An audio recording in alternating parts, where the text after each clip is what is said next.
Sedan 2020 har jag väntat på en uppföljare till The Outer Worlds. Obsidians efterlängtade del 2 av deras satiriska rymd-RPG är äntligen här. Det första spelet var ett underskattat spel enligt mig. Trots vissa missar så påstår nu Obsidian att de har tagit till sig kritiken och lovar ett både större och mer häftigt äventyr. Så nu är det upp till bevis med Outer Worlds 2.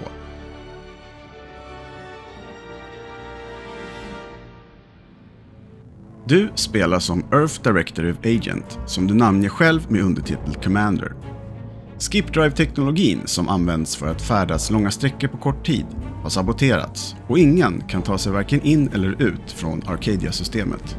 Givetvis är detta oacceptabelt i ett universum där planeter koloniseras och material ska fraktas. Inte nog med det så ska den oändliga aptiten på både makt och pengar från megaföretag även mättas. However, for reasons that must remain triple top secret classified, this colony is outside our jurisdiction for now. De kända Anti-Cleo har gått ihop med Spacers Choice och tillsammans passat på att invadera Arcadia. Och efter 10 år i Stasis vaknar du upp och inser att det är upp till dig och dina följeslagare att sätta stopp för deras marketing demand som redan kostat många deras liv. And it would be my fault it happens. I never should have stopped looking. I can't face the commander right now, not like this. I'll be in the cockpit. Den allra första planeten, Paradise Island, vi får besöka är tättpackad med sidouppdrag och hemligheter. Obsidian verkar ha hållit sitt löfte om att göra världarna större, men också tagit till sig av det spelare saknade från ettan. Vilket var en större belöning av den utforskningen som du som spelare gör på ett mer omfattande sätt än det del 1 bjöd på. Humor finns det gott om i The Outer Worlds 2, och vare sig du pratar med en helt random NPC eller någon som ger dig ett uppdrag är det ofta jag flinar eller ler åt den rätt sjuka humorspelet bjuder på. Och det är just det här som är en av spelets absolut starkaste sidor. Seems everyone's scoring big today.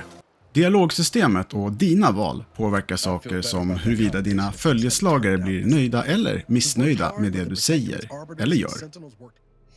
Även uppdrag kan bli annorlunda beroende på vilka färdigheter du valt att lägga ut poäng i. Vill du hacka datorer finns den möjligheten. Vill du bli kleptoman går det också. Eller kanske en läkare. Det mesta går att göra, vilket öppnar upp till flera spelomgångar för att se vad man eventuellt missade att öppna upp i dialoger eller vad som gömmer sig bakom stängda dörrar.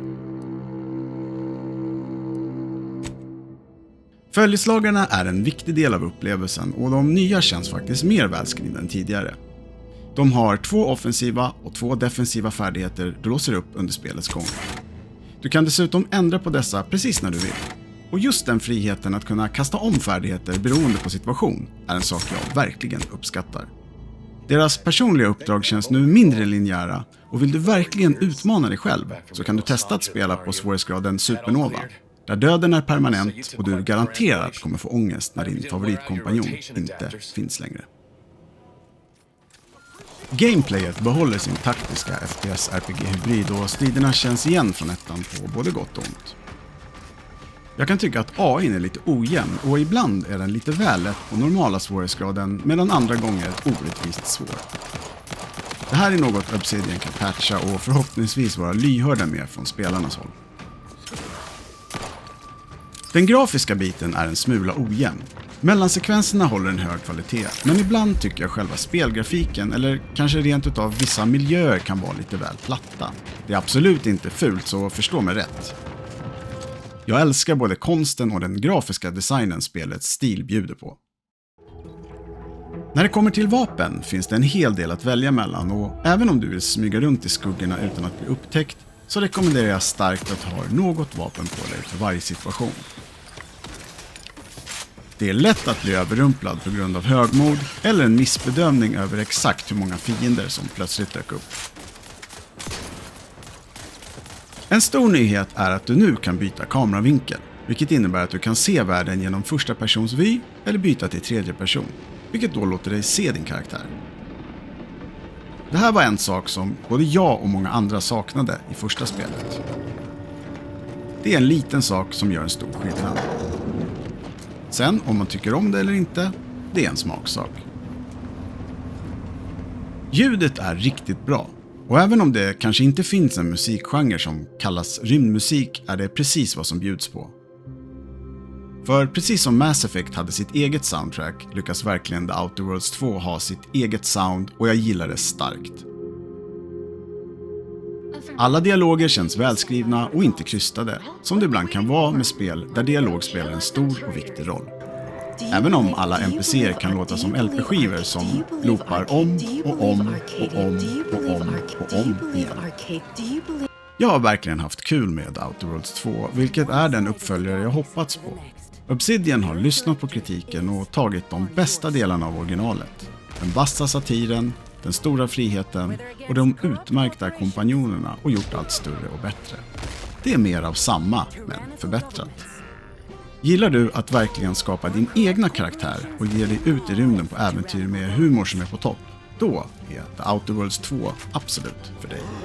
The Earth Directorate is here to fight for the rights of all colonists. So remember, if you or your neighbor's government has turned tyrannical or sold themselves out to greedy corporate interests, just commandeer a skip drone and send the Earth Directorate an SOS, and we will respond immediately. Please allow 6 months to 10 years, depending on your proximity to the nearest Earth Directorate base, and any unforeseen encounters